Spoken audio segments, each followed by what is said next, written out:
Good morning मेरे प्यारे बच्चों। आज का मेरा विषय है आचार्य रामचंद्र शुक्ल द्वारा लिखित प्रसिद्ध निबंध मित्रता। मित्रता पाठ का सारांश। तो आइए सरल शब्दों में हम लोग सारांश पढ़ते हैं।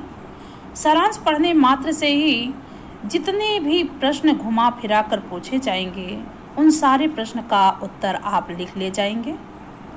तो आइए देखते हैं। मित्रता आचार्य रामचंद्र शुक्ल द्वारा लिखित प्रसिद्ध निबंध है जिसे उन्होंने जीवन उपयोगी विषय पर लिखा है, जिसमें इनकी लेखन शैली संबंधी अनेक विशेषताओं के दर्शन हो जाते हैं। शुक्ल जी ने मित्रता के संबंध में बताते हुए कहा है कि जब कोई युवा किशोर अवस्था में घर से बाहर जाता है तो उसे मित्र चुनने में कठिनाई होती है।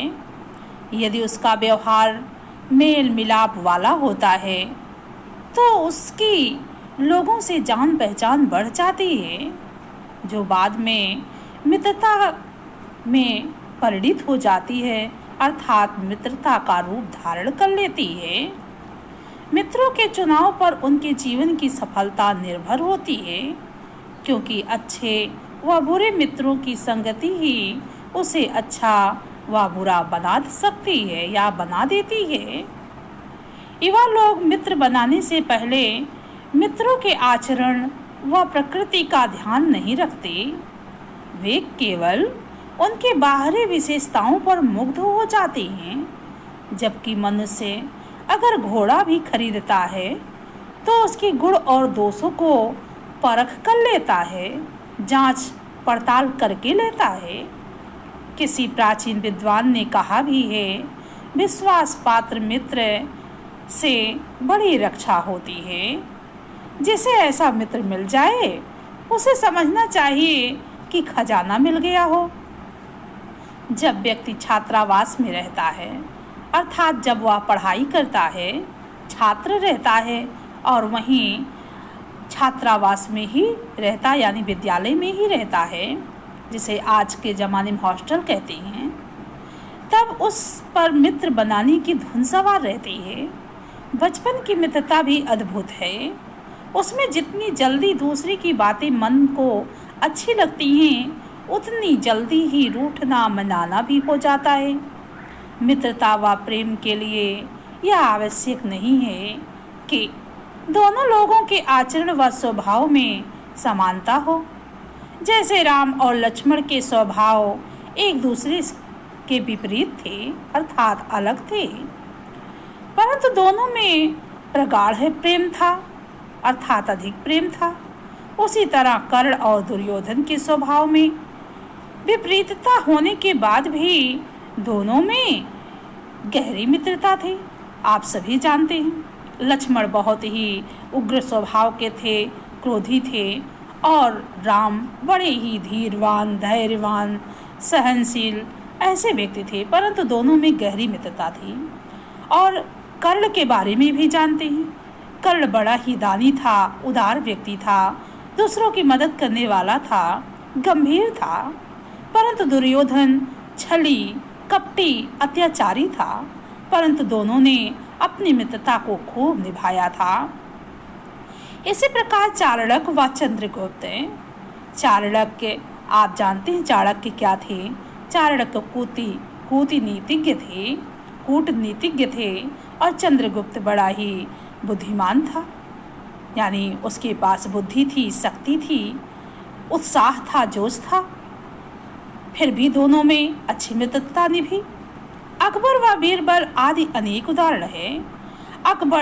अकबर नीति में निपुण थे तो बीरबल बड़े ही चतुर थे, दोनों में भी मित्रता निभी। ऐसे अनेक उदाहरण हैं मित्रता के। मित्र का परम कर्तव्य अपने मित्र की सहायता व उसे विकास के लिए प्रोत्साहित करना, उसे उत्साहित करना। हमें ऐसे ही मित्रों की खोज करनी चाहिए जो हमारे शुभ चिंतक हों, जैसे राम व सुग्रीव। यदि कोई हमारे भले बुरे के बारे में हमें सचेत ना कर सके तो हमें उससे दूर ही रहना चाहिए। ऐसे युवक जो आवारा गर्दी करते हैं उनसे सोचनीय जीवन किसी और का नहीं है।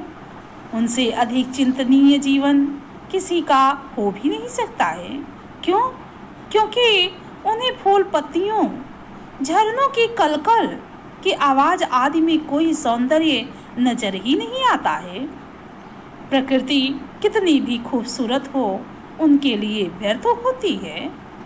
जो दिन प्रतिदिन विषय वासनाओं में लिप्त रहता है, यानी अपनी इच्छाओं को पूर्ण करने में ही लगा रहता है, अपनी काम भावना को पूर्ण करने में, कामनाओं, आकांक्षाओं, लालसाओं को ही पूरा करने में लगा रहता है, और जिनके हृदय में केवल बुरे विचार ही उठते हैं, ऐसे युवकों का भविष्य अंधकारमय होता है।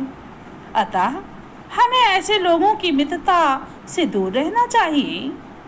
बुरी संगति बहुत भयानक होती है, क्योंकि यह व्यक्ति के सभी सद्गुणों का नाश कर देती है और दिन प्रतिदिन मनुष्य को पतन के गड्ढे में गिरा देती है।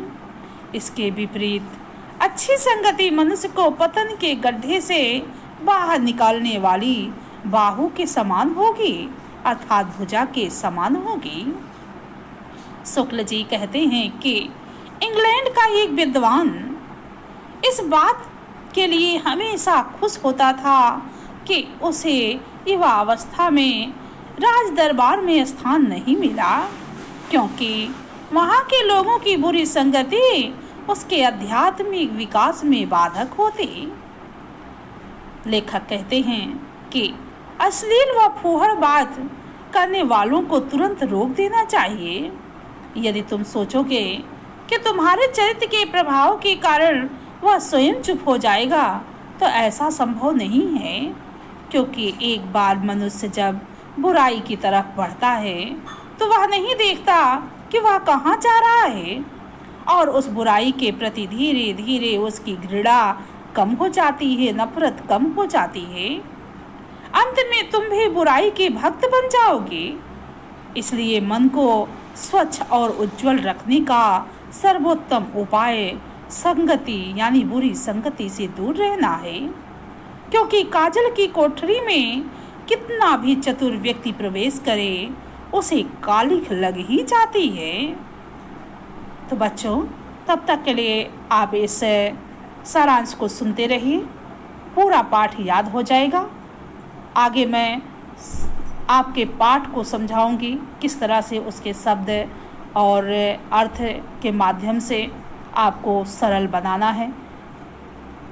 लाइक कीजिए, सब्सक्राइब कीजिए, हो सके तो अपने दोस्तों को भी शेयर कीजिए। धन्यवाद।